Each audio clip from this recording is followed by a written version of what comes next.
this anti-white Tim Pool. Have you seen him without his beanie on before? He says here in this tweet, and perhaps you can fill me in by tagging me as No White Guilt. I don't care about conservative tribal outrage. There was a video during a stream where he was talking about this.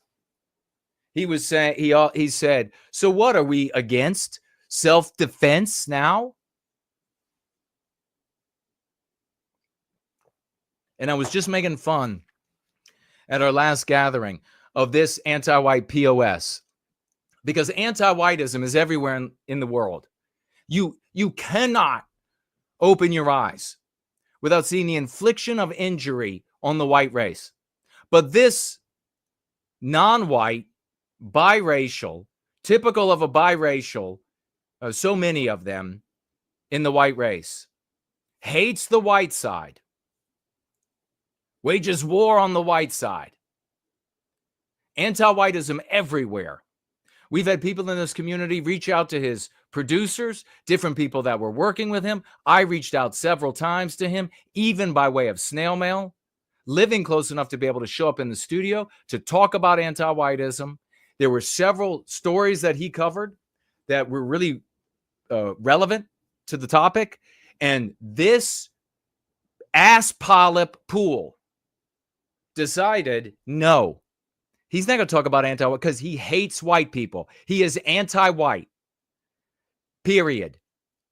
But what does he say is the big problem in America? Anti-Semitism. And we're going to be getting to Portnoy in a little bit as well. Same phenomenon. Not a scintilla of anti-Semitism if you're going to define the injury needed to achieve that level or that title by using the same metric that you use for anti-whiteism. Anti-whiteism everywhere around this POS. No anti-Semitism, but he says anti-Semitism is the biggest problem in the West.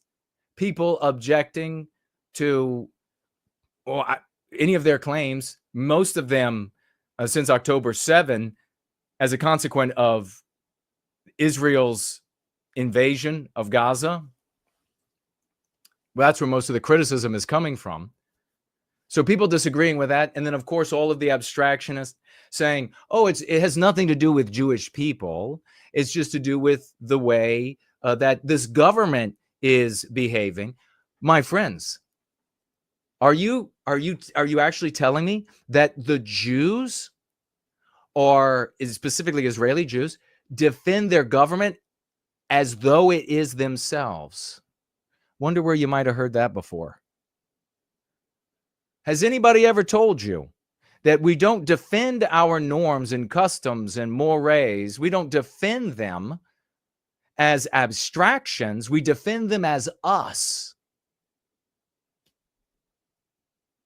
And if we defend them as us, we are righteous. We are indignant. It rallies us. It rallies our money. It rallies our ingenuity. And we can't be talked out of them. We demand to know why the other side wants to inflict injury on us personally. What do you hear from all of these losers? Well, the Jews can't separate their government in Israel from themselves. What's wrong with them? You mean what's right with them? You mean what works with them?